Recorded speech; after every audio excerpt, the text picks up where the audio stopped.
Purihin ang dakilang Diyos sa pagdating ng sanggol na ito. Ang sanggol na magdadala ng kapayapaan at kaligtasan sa buong bayan. Ano pang hinihintay natin? Ipaalam natin sa lahat ang mabuting balitang ito. Oo, ipinanganak sa bahay ni David ang sanggol na si Jesus, ang Mesiyas at Hari ng lahat.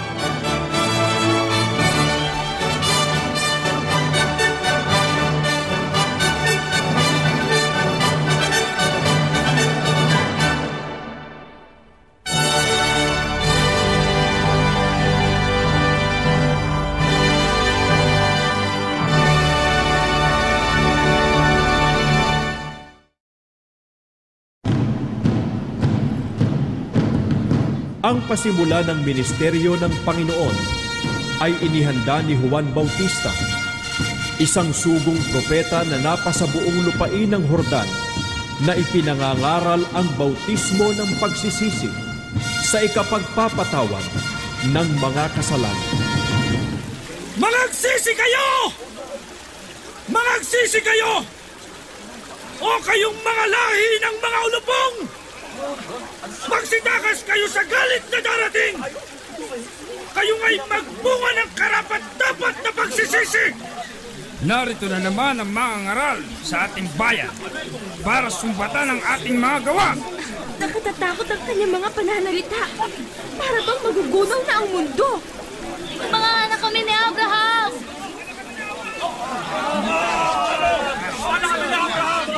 Huwag kayong magsabi na kayo ay anak ni Abraham!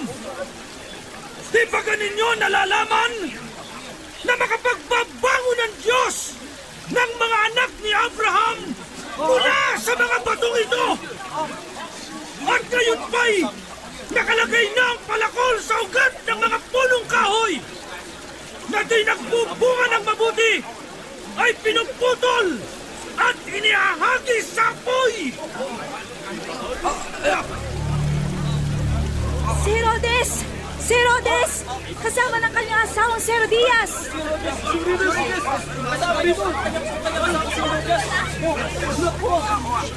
Mahal ko, halika. At puntahan natin kung sino yung pinagkakaguluhan ng mga tao. Maaaring siya ay isang magaling na tagapagsalita dahil mukhang marami siyang tagasunod. Herodes! Herodes! Makinig ka! Magsisi ka sa iyong pangangalunya! Dahil ang kinakasama mong si Herodias ay asawa ng iyong kapatid! Mahal ko, lapastangan ng taong ito. Paano niya nalaman ang kinakasama kong si Herodias ay asawa ng aking kapatid? Huwag na natin siyang pansinin, Herodias. Baka kasi magalit ang mga tagasunod niya sa atin. Mahal ko, hindi ako papayag na lalagpas ang pagkakataong ito. Mananagot siya sa ginawa niyang ito sa atin. Tara na, mahal ko. Ikaw ay isang makasalanan! Layuan mo si Herodias! At magsisi ka sa iyong kasalanan! Maaaring talikuran mo ako ngayon! Ngunit hindi sa Diyos na humahatol! Sabihin mo sa amin, ikaw ba ang ipinangakong magliligtas sa bayang ito? Ikaw ba ang Mesiyas? Ako! Ako ang tinig na sumisigaw sa ilang! Ihanda ninyo ang daan ng Panginoon! Tuwirin ninyo ang kanyang landas! Kung ako ay bumabautismo ng tubig, siya naman ay higit na makapangyarihan kaysa akin na bumabautismo ng tubig at apoy, na kahit ako ay di karapat-dapat na magkalag ng tali ng kanyang panyapak. Sino siya? Sabihin mo sa amin! Sino ang tinutukoy niya? Makinig kayo!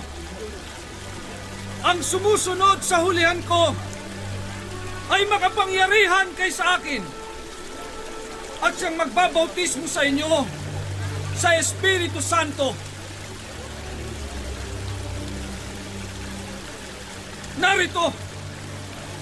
Narito na siya, ang kordero ng Diyos na nag-aalis ng kasalanan ng sanlibutan.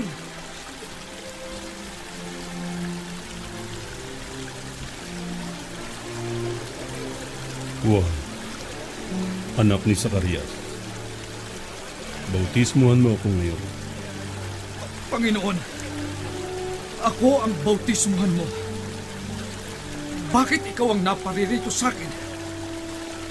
Payagan mo ako ngayon, sapagkat yan ang nararapat sa atin, ang pagganap ng buong katuwiran ng Diyos.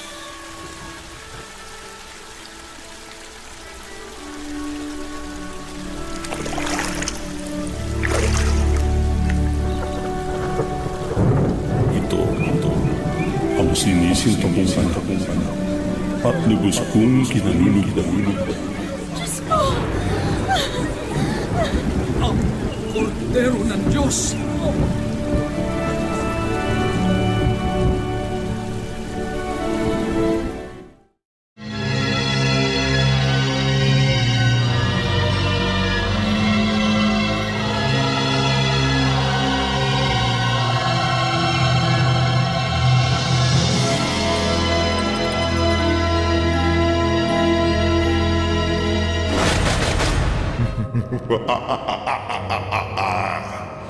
Kung ikaw ang anak ng Diyos, ay ipag-utos mo sa mga batong ito na maging tinapay.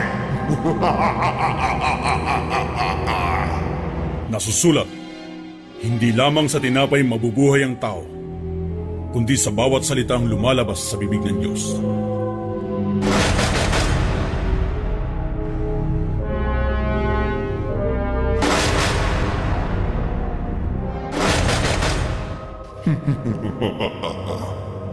Kung ikaw ang anak ng Diyos, ay magpatihulog ka, sapagkat nasusulat nga, siya'y magpipilin sa kanyang mga anghel tungkol sa iyo at aalalayan kanila na kanilang mga kamay.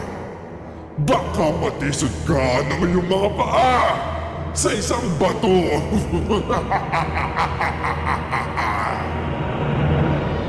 Nasusulat din naman, huwag mong tutuksuhin ang Panginoon mong Diyos.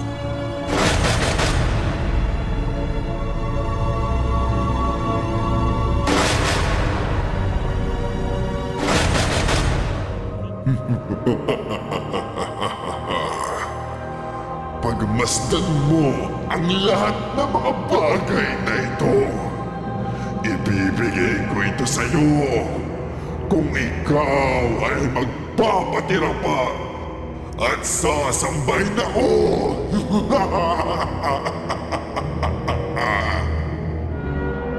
Lumayo ka, Satanas, sapagkat nasusulat, sa Panginoon mong Diyos sasamba ka, at siya lamang ang iyong paglilingkuran.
Magaling!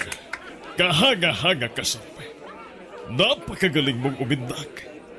Natutunan mo ba yan sa iyong inang si Herodias?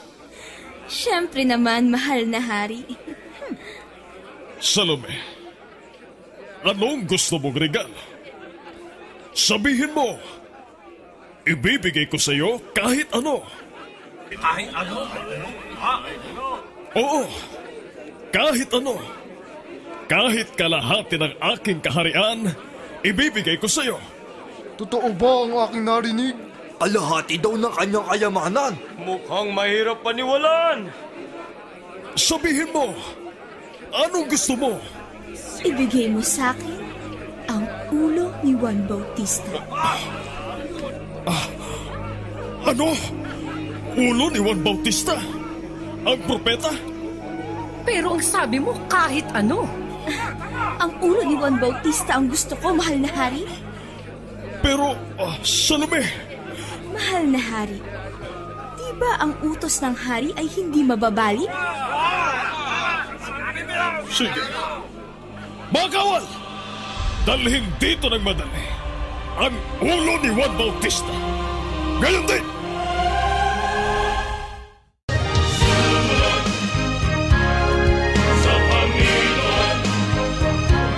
Limang tinapay, 2 isda, kanyang inialay. Pag-asa at siyang kalagasan.